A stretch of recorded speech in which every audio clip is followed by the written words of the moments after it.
Fala galera! Dentro dessas nossas aulas, a gente discute sobre algumas dicas e estratégias para ajudar você na sua jornada rumo a alavancar a sua carreira e aumentar o seu salário em mais de 30%. É um super prazer ter cada um de vocês participando aqui junto comigo hoje. A propósito, meu nome é Júlio de Lima, eu sou especialista na área de testes de software, já atuando na área há mais de 13 anos. Eu tenho formação com bacharel em engenharia de software, docência no ensino superior como sendo a minha especialização, e também tenho mestrado em engenharia elétrica e computação com foco em testes e inteligência artificial. E a nossa aula de hoje é sobre testes em diferentes contextos. Essa é uma aula que vai servir tanto para você que já atua na área de testes, quanto para você que está pensando em migrar de carreira e começar a trabalhar dentro da área de testes de software.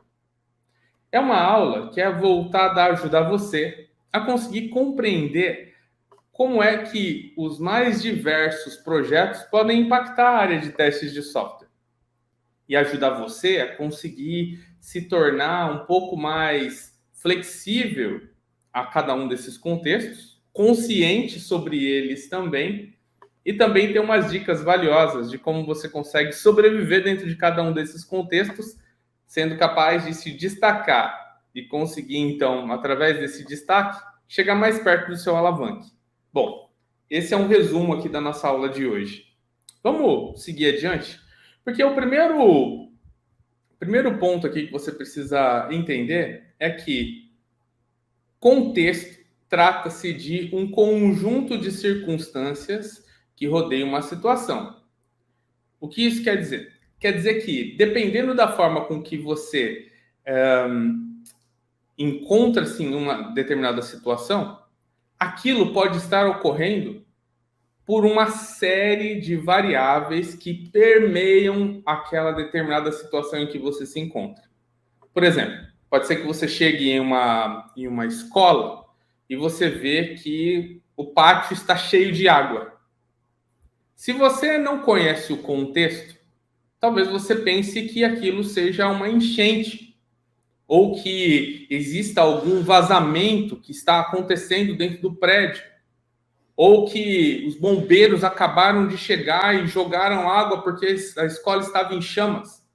Sem ter o contexto, você não consegue saber exatamente como se comportar ou ou o que aconteceu, ou por que aquilo aconteceu, ou quais foram as variáveis que influenciaram aquilo acontecer. No final das contas, se você conhece o contexto dessa situação que eu acabei de mencionar para você, desde o começo você já saberia que era porque aquele dia era uma quarta-feira e quarta-feira é dia de lavar o pátio. Entenderam a ideia? Conhecer sobre o contexto faz com que você consiga reagir melhor à situação que está acontecendo naquele momento. O contexto influencia demais a área de testes de software. Por quê? Dependendo de qual é o contexto, você tem um posicionamento e a seleção, a escolha de um grupo de técnicas ou ferramentas para te ajudar a conseguir ter um melhor desempenho daquele momento ou daquela situação. Contexto é sobre esse conjunto de circunstâncias que vão rodear uma situação.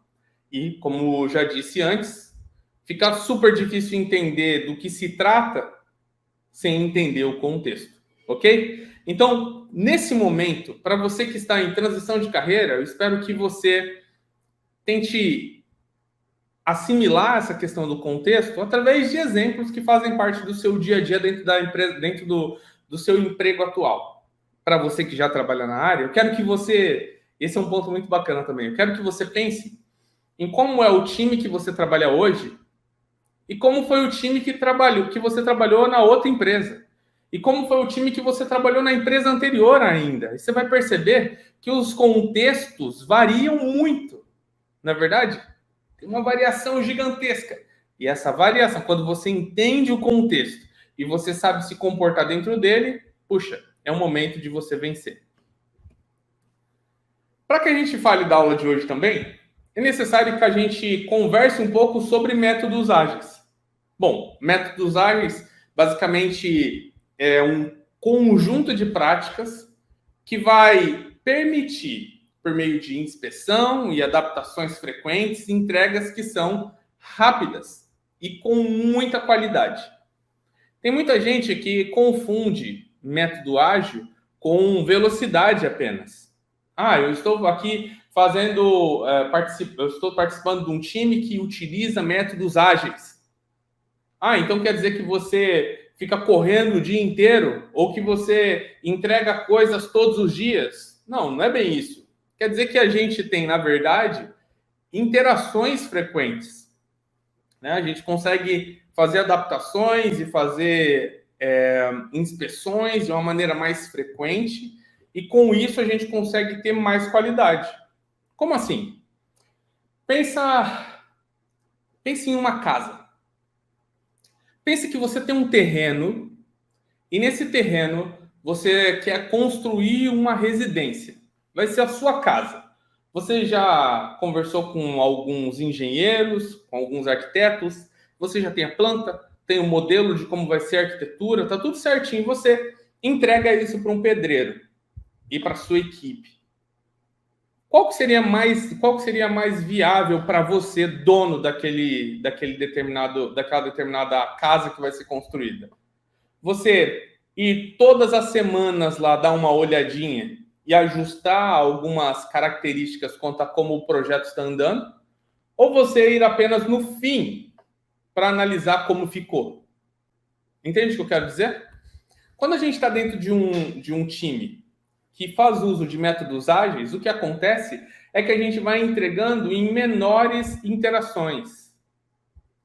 E a gente também tem um feedback do cliente ou do representante do cliente, que dentro de metodologias ágeis a gente chama de Product Owner, dando para a gente feedback sobre como é que as coisas estão acontecendo, sobre o que ele ou ela acham sobre o produto que a gente está desenvolvendo.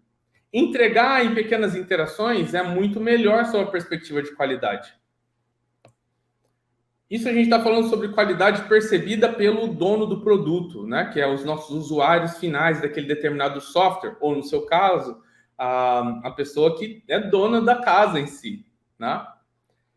Só que quando a gente fala da perspectiva técnica da qualidade, de testes de software, que é o que eu faço, e o que talvez você que está aí do outro lado faça, ou o que você aspira a fazer um dia, quando a gente fala sobre a perspectiva de testes, também é uma oportunidade maior da gente conseguir contribuir com os nossos times, testando realmente, exercitando aquilo que a gente falou lá na aula de mentalidade, sabe? Tentando verificar se o software atende às expectativas do usuário, tentando verificar tentando antecipar possíveis comportamentos inesperados, compartilhar com o meu time de desenvolvedores alguns métodos ou abordagens relacionadas a testes e qualidade de software. Pensa que tem lá um pedreiro lá dentro daquela casa sendo construída e você é a pessoa que é, sei lá, inspeção de qualidade. Você vai lá e fala, ô pedreiro, deixa eu te mostrar um negócio aqui sobre pintura. Você ensina para ele sobre como averiguar se a pintura está boa. Por mais que ele é um pedreiro, ele está lá contribuindo com o pessoal que é o pintor, de alguma forma. Entende o que eu quero dizer? Então você, como sendo testador, está lá dentro também disseminando a sua mentalidade interna. E isso faz com que você consiga ter o seu time trabalhando dentro dessas pequenas interações de uma maneira mais frequente e de uma maneira com maior qualidade. Legal, né? Ótimo. Quando a gente fala de métodos ágeis, eles podem ser usados para qualquer coisa, tá bom? Por exemplo, a Toyota usa métodos ágeis para construir os seus carros, por exemplo, ou executar alguns projetos. Tá? Mas quando a gente fala de software, a gente usa métodos ágeis para construir software. Só que ao invés de a gente pegar um software e construir todo ele e depois entregar para o cliente, a gente vai construindo pequenas partes que são muito relevantes para o nosso cliente. Basicamente é assim que acontece. Beleza? Acho que até aqui está todo mundo ok, né? Só que, Júlio, por que você está trazendo esse ponto do método ágil aqui? Por quê? Porque hoje em dia, a gente tem, segundo um relatório que é super respeitado dentro da área de engenharia de software, que é o do State of Agile, né? O estado da arte do ágil, né? O relatório do estado da arte do ágil, que fala que 80% das pessoas que participaram da última pesquisa deles, que é o 16º, diz que hoje em dia usam métodos ágeis como sendo predominantes dentro da sua empresa. Existem outros métodos. Por exemplo, tem um método sequencial e existe uma abordagem que é muito conhecida dentro do método sequencial, que é o cascata, né? Ou waterfall, que é uma abordagem um pouco diferente. A gente tem uma abordagem sequencial no caso do waterfall. Mas no ágil a gente tem uma abordagem mais iterativa e incremental, como eu disse para você aqui já, ok? Só que hoje em dia, 80% das empresas têm predominantemente times trabalhando com ágil ao invés de outros métodos, como, por exemplo, o sequencial, ok? Isso quer dizer que a gente tem hoje em dia uma maioria muito grande de empresas fazendo uso de métodos ágeis. Por isso que a nossa aula de hoje, ela se fundamenta nisso também. Por quê? Porque eu sempre digo para os meus alunos e para os meus seguidores, o que eu trago para vocês não é testes por ser apenas testes. Eu trago para você como que você consegue usar de testes de software para alavancar a sua carreira. Então, a minha abordagem está sempre voltada ao mercado. O mercado, hoje em dia, é predominantemente voltado a métodos ágeis. Por isso que a gente está falando sobre ágil hoje aqui. Mas, como as empresas enxergam as atividades de teste dentro desses métodos ágeis? Bom, eu posso dizer para você, através de diversos exemplos que já aconteceram na minha trajetória, por exemplo, que eu estava em um time e nesse time as pessoas me enxergavam como sendo um testador tradicional. Da mesmíssima forma que eu trabalhava lá dentro do Cascata, eles queriam que eu trabalhasse dentro do ágil. Então a gente chamava de metodologia ágil, mas na verdade o time usava apenas uma, duas ou três práticas. Vamos imaginar que tivesse 10 práticas. Eles usavam 3 apenas. E se denominavam ágil. A interpretação deles quanto o meu papel como sendo testador era que eu tinha que trabalhar exatamente no mesmo jeito que eu trabalhava dentro de outro método, talvez o Cascata, por exemplo. Eu já tive a experiência de trabalhar em outro time em que a gente era extremamente ágil, ou seja, adotávamos a metodologias ágeis como sendo algo, sabe, como predominante dentro do nosso dia a dia. Então, a forma com que eles me enxergavam era mais como um consultor em testes de software. Eu tinha acesso ao código, eu podia desenvolver software junto com eles, mesmo sendo alguém de testes. Eu já tive em outros times em que havia um misto disso. Eles queriam mesmo que eu fizesse algumas coisas do tradicional, queriam que eu fosse mais ágil, e aí no final das contas eu estava abarrotado de tarefas, porque eles não se decidiam o que eles queriam de mim. Eu também tive outros momentos na minha trajetória onde eu defini como seria a abordagem de métodos ágeis, dependendo do contexto da empresa. Entendeu agora onde está a questão do contexto? Como a empresa 1 e a empresa 2, a empresa 3 e a empresa 4, nesse caso aqui, elas tinham contextos completamente diferentes, conseguiram pegar isso? Por isso que eu digo para você, por mais que você chegue em uma nova empresa hoje e que a empresa fale, nós usamos métodos ágeis, ainda assim você tem que entender o contexto para entender se realmente é o ágil segundo o que está escrito nos livros ou se é uma variação do ágil. Eu vou dizer uma coisa aqui para você que, cara, para muitas pessoas não ficou claro ainda, que é o seguinte. Quando a gente fala sobre ser ágil, não é simplesmente sobre você estar dentro de uma metodologia que é mais moderninha hoje em dia. É sobre você entender o quanto de valor isso traz para a organização. E quando a gente fala sobre esse valor, é quando você se dá por conta que não importa você ficar discutindo se é ágil ou se não é ágil, se é tradicional ou se não é, se é uma mescla dos dois. O que você precisa, como sendo um testador, para conseguir se destacar, é conseguir, de uma maneira muito rápida, entender o contexto e reagir a ele. Isso é o mais importante e a maior dica que eu te dou hoje, ok? Bom, mas como eu estava dizendo para vocês, como é que as empresas enxergam essas atividades de teste dentro de um time ágil? E eu trouxe aqui para você 3 histórias. A história do Danilo, a história da Amanda e a história da Isa. Cada um deles trabalham dentro de um time ágil e trabalham como sendo testadores dentro desse time. Só que eles têm contextos muito diferentes, que tratam eles de maneira muito diferentes também. Para que você consiga entender mais sobre contextos, é importante que você conheça a história do Danilo, da Amanda e da Isa. São aqui pessoas fictícias, ok? E essas fotos aqui foram retiradas lá do Canva, que é a nossa ferramenta onde a gente utiliza hoje para construir peças de marketing, por exemplo. E a gente tem lá um acervo com fotos de pessoas. Essas fotos vêm de lá, então são pessoas completamente fictícias para aqui o nosso contexto, ok? Tava lá, então, Danilão dentro do seu time. Ele entrou no time e a compreensão do time, o contexto daquele time, falava que o testador, dentro daquele contexto, deveria escrever casos de teste. Esse é o primeiro ponto. Para quem nunca ouviu falar sobre casos de teste e está aqui junto com a gente, pensa num documento. Imagina que alguém foi lá e criou um documento no Word, ok? E nesse documento ele colocou assim, título. Aí colocou data da criação do documento, autor do documento, quais são as pré-condições para executar um teste. Então, vou dar um exemplo para vocês. Que eu tenha saldo no banco, que eu seja um cliente cadastrado. São pré-condições. Passo a passo. Abra o software. Clique no botão fazer login.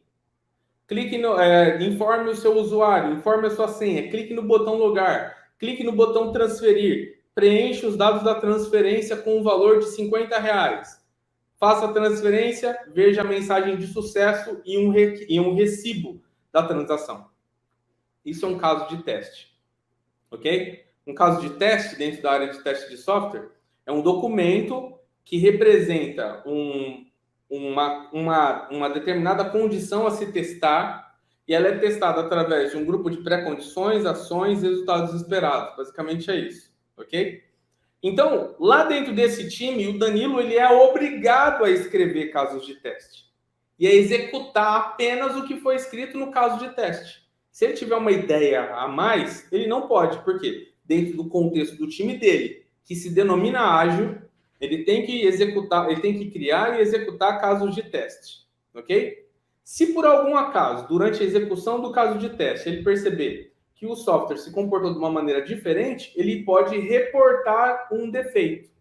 Dentro de testes de software, a gente considera um reporte de um defeito como sendo uma discriminação em texto, com imagens ou com outras evidências, dizendo o que é que tinha de diferente entre o caso de teste que foi executado e o que foi encontrado no software. Então, se no caso de teste estivesse escrito assim, que depois de fazer o login, ele deveria ver uma página secreta, mas na hora de executar com o app, após fazer o login, apareceu uma mensagem de erro, o que o Danilo deveria fazer é abrir um outro documento de texto dizendo título, após fazer o login, não vi a página secreta. Descrição, estava executando o caso de teste 95, quando cheguei no passo de fazer login, então informei o usuário A, a senha B, e então, quando pressionei o botão logar, eu vi uma mensagem de erro ao invés de ver a página secreta. Tá aqui algumas fotos de o que aconteceu durante a minha execução. Isso é basicamente o que o Danilo faria para reportar defeitos. E é isso que um testador faz dentro do contexto do Danilo.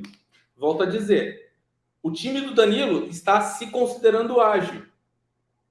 Só que essa prática que a gente acabou de ver aqui de criar e executar apenas o que está escrito no caso de teste é uma prática muito mais voltada a um contexto mais tradicional do que ao ágil. Ainda assim, como eu disse, existem vários contextos e, infelizmente, no contexto do Danilo, é exigido que ele faça isso, ok?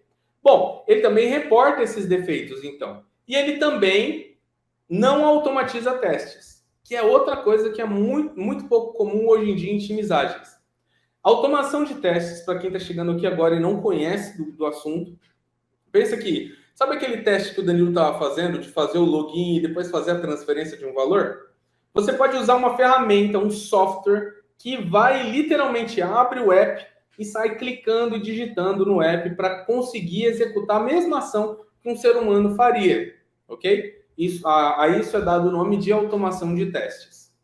nem tudo pode ser automatizado. Por isso que poucas coisas são automatizadas e ainda a gente precisa de um testador para ir lá executar outros testes. Geralmente o que acontece é que aqueles testes que são mais mecânicos e que dependem de pouca cognição, a gente vai e automatiza, ok? Eles precisam ser repetitíveis também, basicamente é isso. Mas dentro do contexto do Danilo, não é requerido isso dele, ok? Quando o Danilo está dentro do seu time lá, está trabalhando, ele fica sabendo da demanda durante uma cerimônia chamada Sprint Planning, que funciona mais ou menos assim. Pensa que existem algumas tarefas que precisam ser desenvolvidas, executadas, para que a gente desenvolva uma parte do software.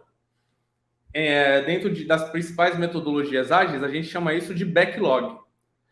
E aí a gente tem um backlog com todas aquelas atividades que precisam ser desenvolvidas e a gente tem o que a gente chama de sprint backlog, que é quais são daquele monte de atividades a serem executadas. A gente pegou um bolinho e falou, vamos executar durante um período de 2 semanas ou a 4 semanas. Basicamente assim que acontece.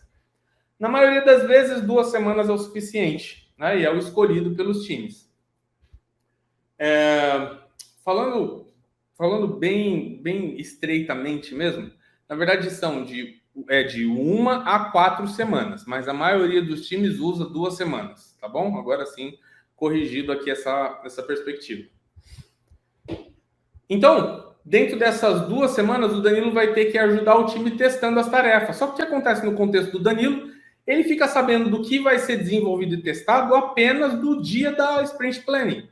E da Sprint Planning para frente são 2 semanas para testar. Então ele recebe aquilo na última hora, basicamente. Antes disso, ele não fica sabendo de nada. Ok? Esse é o contexto do Danilo. E aí, para você que assiste, você tem que pensar assim: caraca, o contexto do Danilo parece muito com o meu, cara. E eu achava que quando a gente fala de metodologias ágeis, é sempre assim. Não é?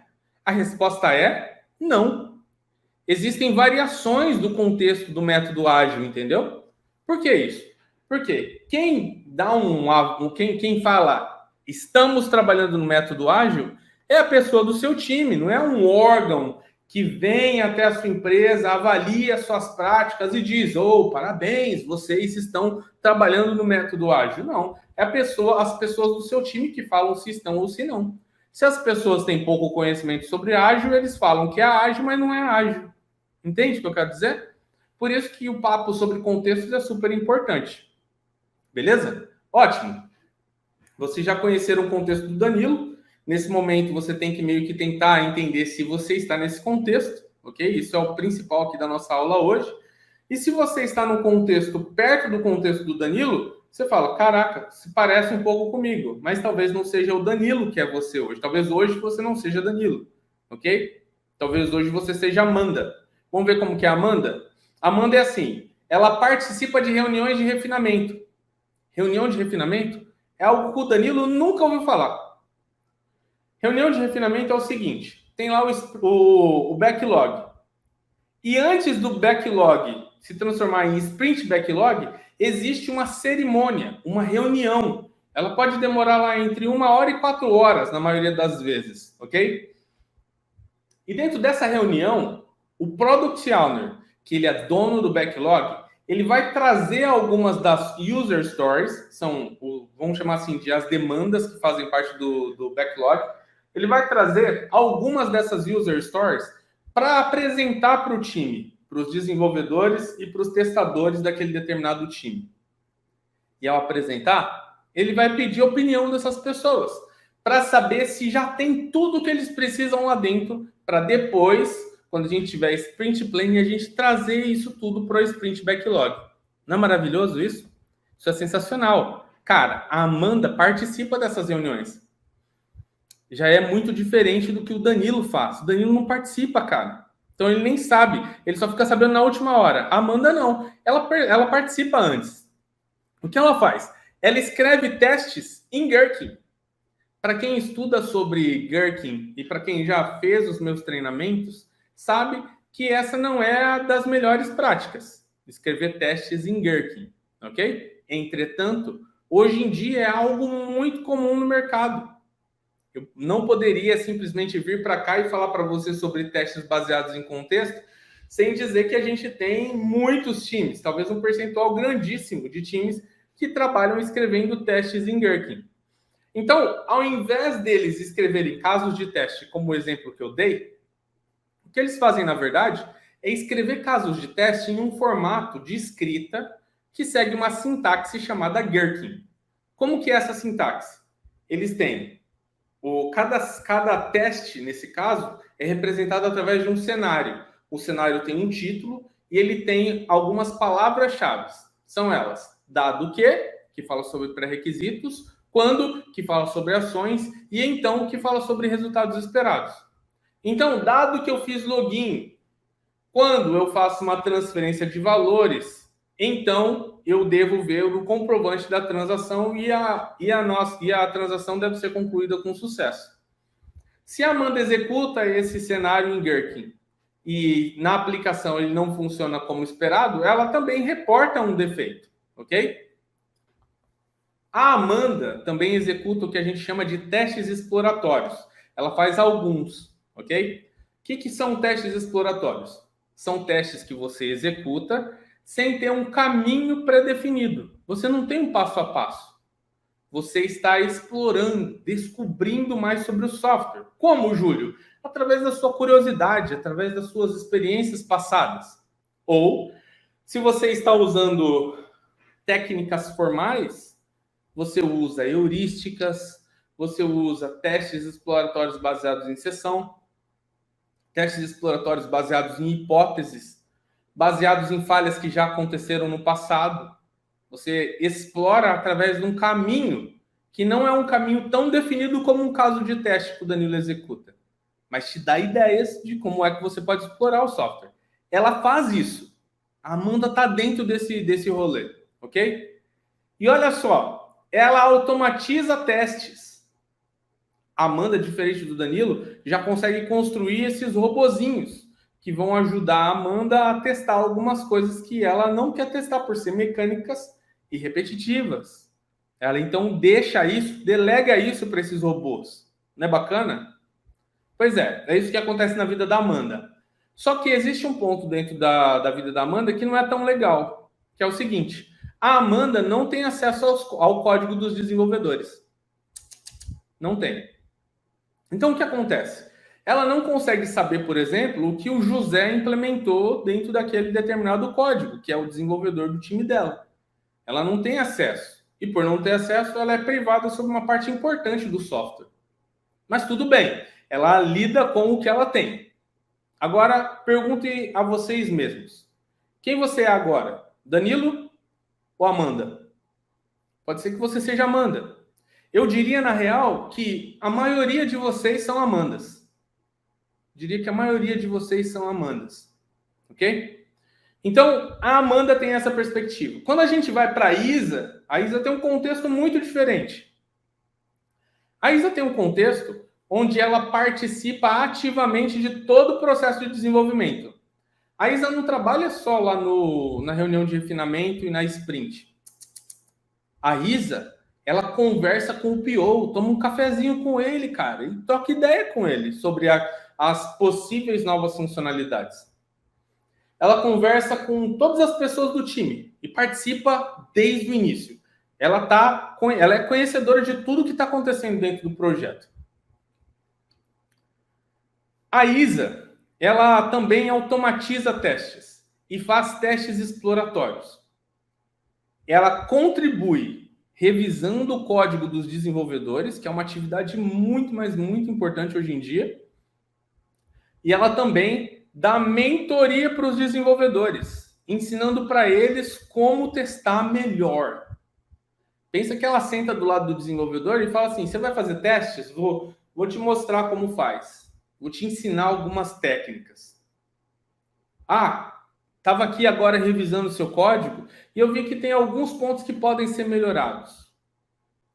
Ela não investe o tempo dela escrevendo casos de teste ou executando casos de teste. Ela explora o tempo dela, ela investe o tempo dela em testes exploratórios. em automação de testes, em estar mais próxima do código, mais próxima dos devs, mentorando eles. Eu diria que talvez aqui hoje a gente tenha, sei lá, 5% ou 10% de ISAs aqui. Por quê? Porque esse contexto é um contexto um pouco mais difícil de você ver acontecer. Estou falando com base nas minhas experiências em times, tá bom? Volto a dizer, quem você é hoje? Você é a Isa? Você é a Amanda? Ou você é a Danilo? Cada um deles tem uma perspectiva diferente, não é assim? Legal. Agora eu pergunto para vocês, o que iria acontecer se a gente trocasse essas pessoas de times? O que iria acontecer se a gente pegasse o Danilo e jogasse ele lá no time da Isa? Ou se a gente pegasse a Isa e jogasse ela no time do Danilo? Eu vou dizer para você, cara, teve uma vez em que eu recebi uma pessoa no meu time que ela estava dentro de um contexto estilo Amanda. E a gente estava num contexto estilo Danilo. Quando essa pessoa chegou do estilo Amanda para o estilo Danilo, ela ficou pasma. Ela falou, nossa, cara, vocês se dizem ágeis, mas vocês não fazem isso, não fazem isso, não fazem aquilo, não fazem aquele outro. Olha, isso nunca vai funcionar, isso nunca vai dar certo. E aí passou a semana 1. Ah, não, isso daqui tá errado, isso daqui não funciona, isso daqui não vai funcionar. Passou a semana 2. Ah, mas isso não vai dar certo, isso não funciona, aquele outro não funciona. Semana 3. Ah, não, mas olha, eu tô cansada já, tô falando para vocês já faz 3 semanas sobre isso. Semana 4, ela é demitida, é removida do time. Por quê? Porque ao invés dela chegar dentro daquele contexto e se adaptar a ele, ela tentou entrar no contexto e mudar o contexto. Porque na opinião dela o que funcionava era apenas o contexto em que ela estava. Uma coisa muito importante que você precisa entender hoje, e que talvez seja a maior dica que você vai ter aqui hoje, que é a seguinte: você precisa entender que existem contextos distintos.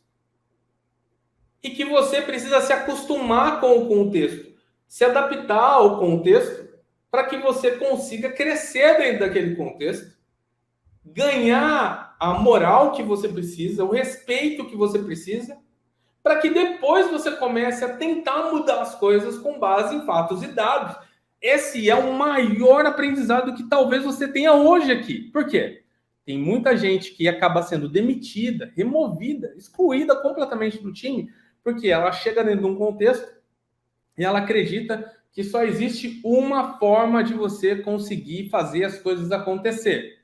Mas ela não percebeu que o time do Danilo estava rodando daquele jeito, que para ela não fazia o menor sentido, mas estava entregando e entregando muito. Agora vamos pegar a Amanda e colocar no time da Isa. Puxa, a Amanda já sabe codificar. Ela talvez tenha uma facilidade em conseguir migrar para o time da Isa. Entretanto, ela vai precisar de apoio, de mentoria, de suporte. Agora pega o Danilo e coloca no time da Isa. Puxa, a gente vai ter uma dificuldade gigantesca. Entende o que eu estou querendo dizer? Se o Danilo perde o emprego e tem uma vaga, que é uma vaga para o time da Isa, ele talvez não passe. Vai ficar lá capengando um tempão, tentando entrar em um time como o dela. Por quê? Porque vai pedir código, vai pedir boas práticas de programação, vai perguntar para ele como ele tem que agir em relação aos desenvolvedores, ele vai falar assim, ah, não, a gente tem que ficar distante deles. Ah, Danilo, o que você tem que fazer no primeiro dia de trabalho? Ah, eu tenho que construir casos de teste. No contexto da Isa, cara, isso é inadmissível. Contextos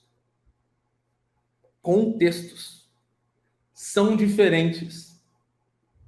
Eles trazem desafios diferentes. E sabe uma coisa que é ruim? Que quando você faz parte de uma entrevista, o entrevistador ele não sabe sobre o contexto. Ele sabe sobre o método. Então ele fala, aqui nós usamos métodos ágeis. Só que ele não sabe sobre o contexto. E aí quando você tenta fazer a entrevista, você não consegue. Qual que é a dica? Você tem que saber navegar entre esses contextos. Tem que saber o que precisa, tem que se preparar tecnicamente para eles, e dessa forma você consegue entrar e sair onde é que você queira, cara. Entrar e sair onde é que você queira. O quanto isso é valioso hoje em dia, cara. Entendem? Ótimo. Então, mudar essas pessoas, a gente teria que ter muitas, né, vamos dizer assim, muitas mudanças, certo? Mas sim, poderíamos conseguir trocá-las. Então, a resposta para você é se adaptar a um novo contexto. E se adaptar a esse novo contexto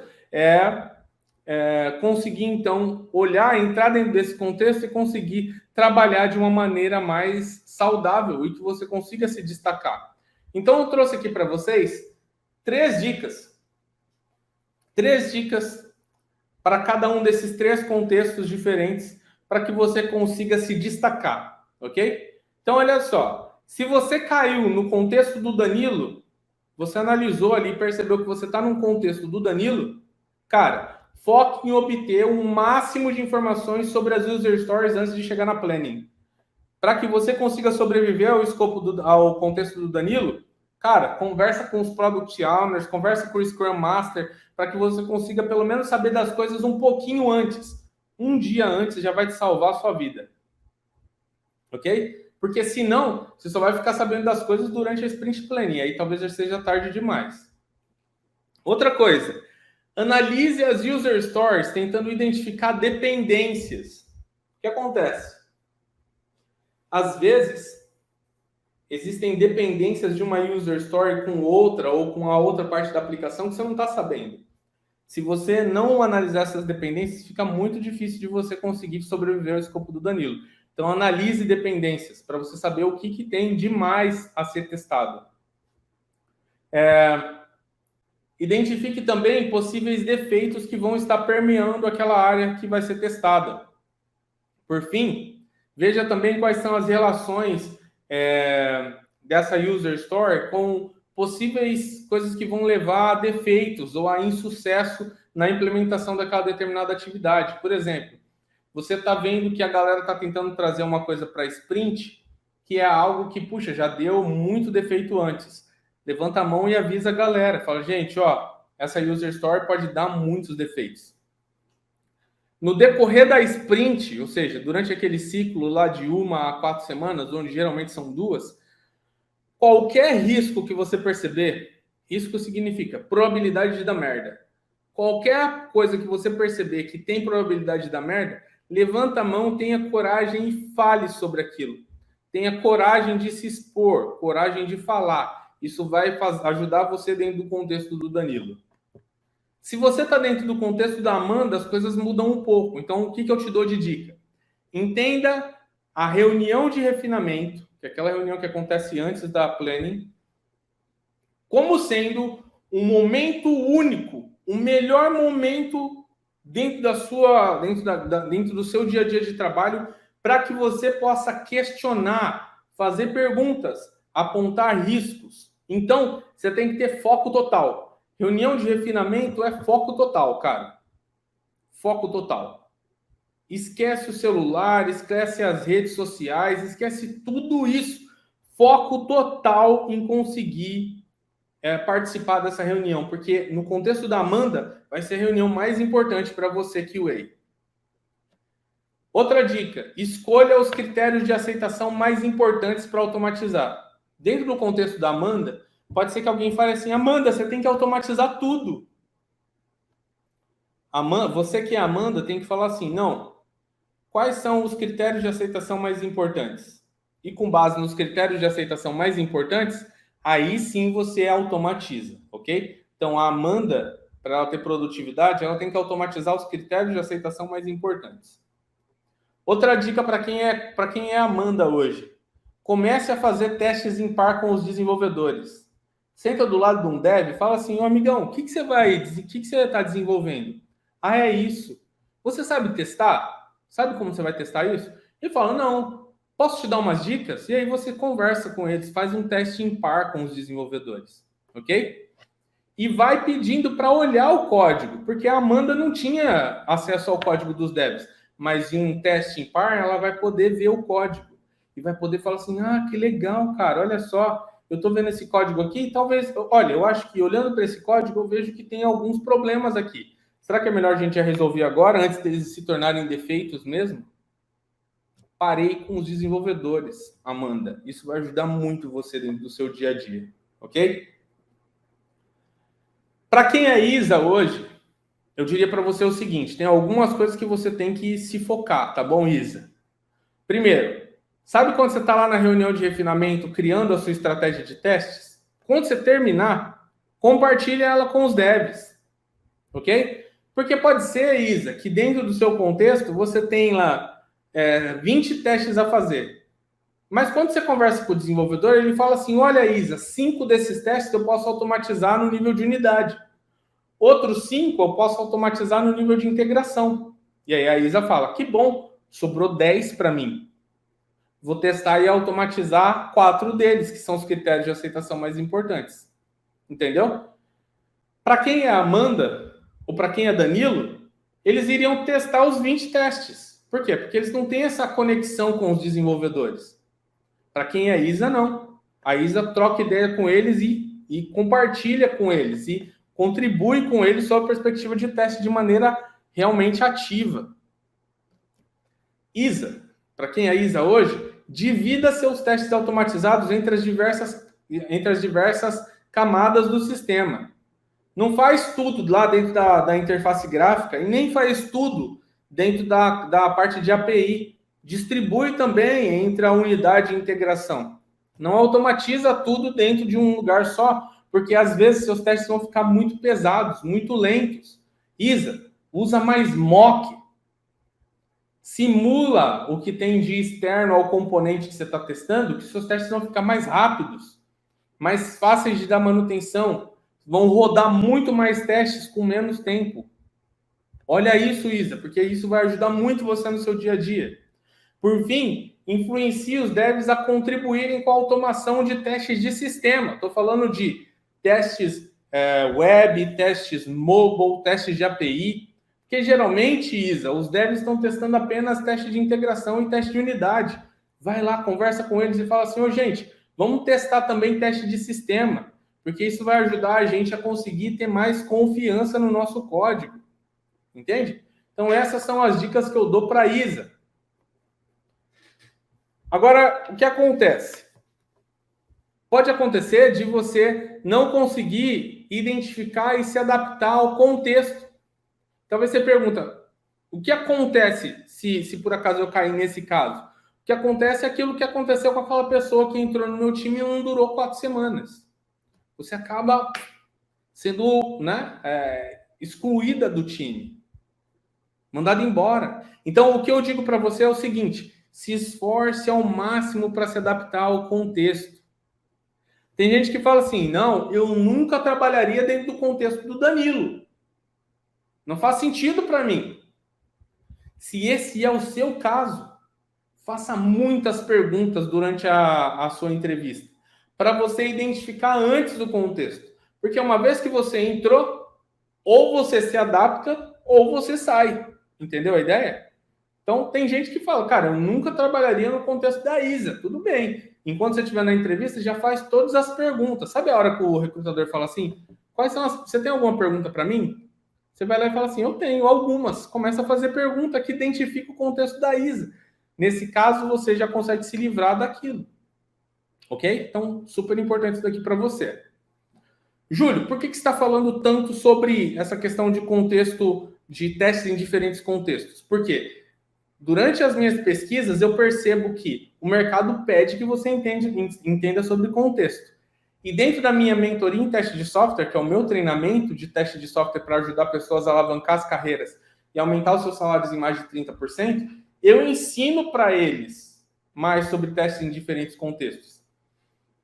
Então, eu preparo eles para um contexto mais sequencial, em cascata, e preparo eles para um contexto mais voltado ao ágil. Então, dentro do módulo 4, por exemplo, que é testes num contexto ágil, a gente aprende sobre o que é o contexto ágil, quais são as responsabilidades do QA dentro desse contexto, qual é a sua mentalidade, quais são os artefatos construídos, como é a sua atuação dentro do processo de desenvolvimento e teste de software nas sprints. E a gente também faz um monte de paralelo entre o contexto ágil e o modelo cascata, para eles realmente saírem de lá sabendo sobre como funcionam esses contextos. Então, dentro do contexto tradicional, a gente fala sobre todos os artefatos construídos, caso de teste, plano de teste, procedimento de teste. Dentro do ágil, a gente fala sobre aquela sopa de letrinhas de TDD, BDD, ATDD, sobre mind maps. A gente vê tudo isso dentro desse módulo 4 aqui, beleza? Então, para quem pensa em um dia fazer a mentoria, saiba que a gente cai de cabeça no mundo de testes em diferentes contextos. Resumão da aula de hoje. O ágil pode ter muitas facetas com base na compreensão das empresas. A disciplina de teste também pode ser impactada e, por isso, identifique qual o contexto que você está. Depois disso, desenhe sua atuação com base nessas descobertas sobre o contexto. E com isso você vai conseguir mais facilidade em contribuir com o seu time de uma maneira muito mais abrangente, ok? Bom, agora com você. Gostou dessa aula? Foi importante para você? Foi impactante para você? Então curta, comente também. Compartilhe esse vídeo com outras pessoas que você acha que são pessoas que devem assistir essa aula. Um abraço e a gente se vê na próxima aula, hein? Até lá, pessoal!